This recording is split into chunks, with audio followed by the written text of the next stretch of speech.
Shalom kekasih Kristus, salam waktunya mengalami terobosan. Hari yang indah ini, apa yang hendak kekasih Kristus utarakan kepada Tuhan? Hari ini, saya harap kita semua memenuhi Tuhan dengan rasa syukur kita, karena Tuhan masih tetap memberi pertolongan pada kita. Untuk itulah kita tetap melekat dalam Tuhan melalui renungan hari ini, agar Tuhan menjadikan kita pribadi-pribadi yang terus menyenangkan Dia. Mari kita berdoa. Tuhan Yesus, terima kasih buat kesempatan yang indah pada hari ini. Biarlah Engkau terus hiasi kami Tuhan dengan kebenaran firman-Mu, sehingga firman ini yang melingkupi kehidupan kami. Dengan firman inilah kami memiliki satu keyakinan yang kokoh, bahwa apapun yang terjadi, Tuhan masih memberikan pertolongan. Tuhan masih menjaga, Tuhan masih memberikan perlindungan, dan Tuhan sudah melakukan semuanya untuk kehidupan kami. Terima kasih Tuhan Yesus. Ini yang menjadi doa dan permohonan kami dalam nama Tuhan Yesus kami berdoa. Amin. Melekat dalam Tuhan bertema, masih ada pertolongan. Firman Tuhan terdapat dalam kitab Mazmur 124 ayat 8. Demikian firman Tuhan, pertolongan kita adalah dalam nama Tuhan yang menjadikan langit dan bumi. Kekasih Kristus, sesungguhnya hidup yang kita jalani sekarang adalah rentetan dari masa lalu yang telah kita lalui. Bila hidup yang kita jalani ini diumpamakan sebagai suatu perjalanan, mungkin ada perjalanan yang ditempuh seperti jalan yang rata. Mungkin juga seperti mendaki satu gunung di mana kita berjalan naik menuju bukit dengan menuruni lembah dan menyeberangi sungai. Itulah liku-liku perjalanan hidup. Sehubungan dengan perjalanan hidup, bangsa Israel banyak mengalami kesengsaraan hidup. Padahal Tuhan yang disembah bangsa tersebut adalah dahsyat dan maha kuasa. Kesengsaraan yang terjadi dalam bangsa Israel dikarenakan mereka meninggalkan Tuhan dan berpaling kepada allah-allah lain.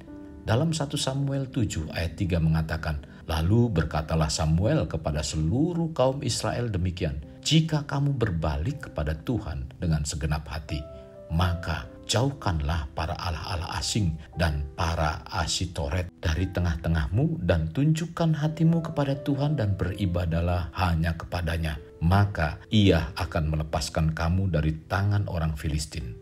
Rasul Paulus mengatakan, semua ini telah menimpa mereka sebagai contoh dan dituliskan untuk menjadi peringatan bagi kita. Tercatat dalam 1 Korintus 10 ayat 11. Peringatan apa yang Tuhan nyatakan dalam kehidupan kita?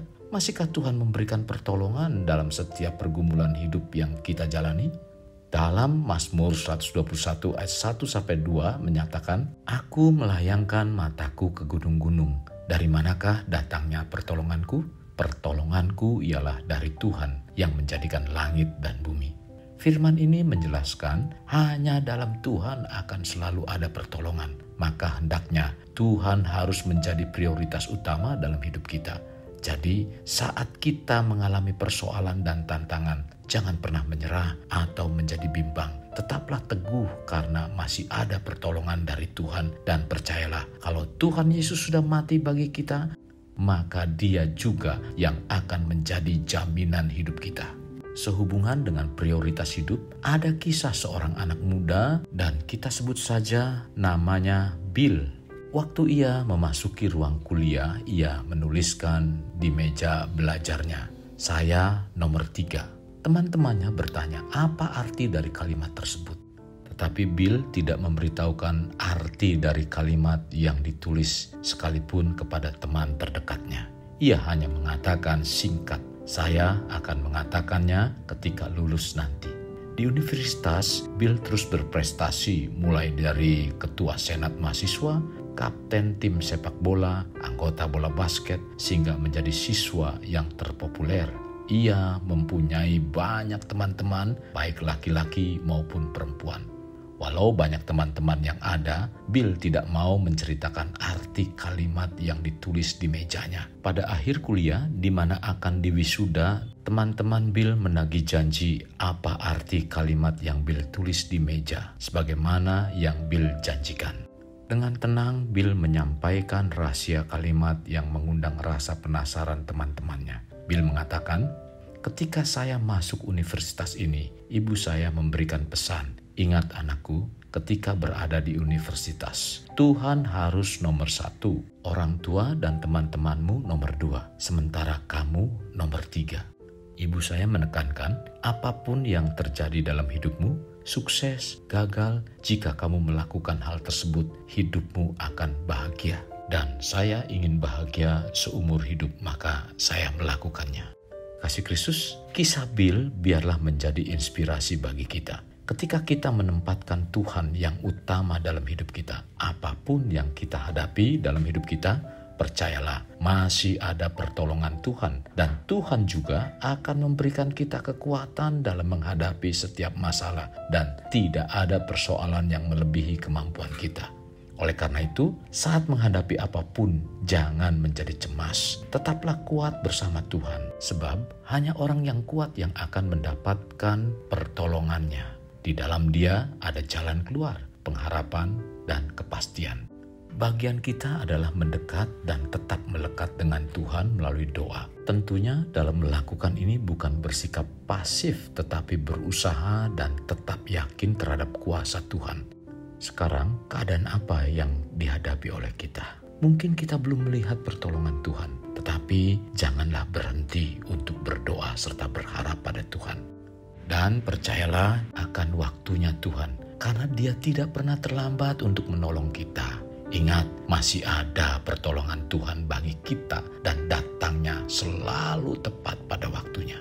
Kekasih Kristus, mari kita alami terobosan hidup. Untuk mengalaminya, mulailah dengan mengenal prinsip-prinsip kerajaan Allah serta menjadi warga kerajaan. Kita berdoa. Tuhan Yesus, terima kasih buat kasih dan setiamu, bahkan anugerahmu, karuniamu senantiasa ada dalam kehidupan kami. Kami diingatkan, diteguhkan dengan kebenaran firman-Mu, supaya kami tetap kuat di dalam Engkau. Karena sampai saat ini, dalam keadaan apapun, Tuhan masih memberikan pertolongan dalam kehidupan kami. Kami tetap ada dalam perlindungan dan penyertaan Tuhan. Kami penuh dengan ucapan syukur kepadamu Tuhan.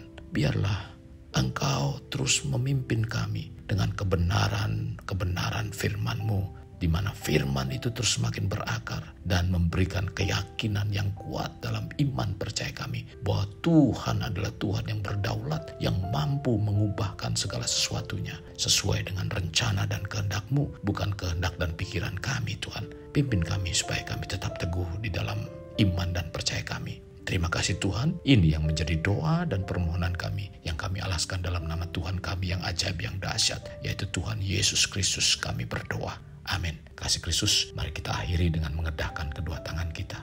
Terimalah anugerah berkat dari Allah Bapa, kasih sayang daripada Yesus Kristus, dan persekutuan dengan Roh Kudus yang mencurahkan berkat secara rohani, berkat secara jasmani, dan berkat secara ekonomi, di mana berkat Abraham, berkat Ishak, berkat Yakub dicurahkan dan dilimpahkan dari saat sekarang sampai Maranatha tiba, dalam nama Tuhan Yesus.